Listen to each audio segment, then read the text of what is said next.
Allergens like pollen are nothing more than foreign plant antigens. When they get released into the air, you can see and hear the result.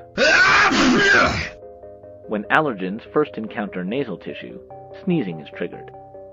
This is part of the body's immune defense.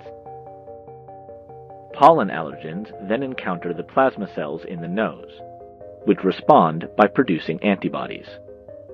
These antibodies attach to mast cells, which are white blood cells containing the chemical histamine. As more antibodies are produced, they cause the mast cells to release histamine, which produces allergy symptoms such as stuffy and runny nose, sneezing, and watery eyes. These help to remove the invading pollen. Medications called antihistamines can be used to help relieve severe allergy symptoms.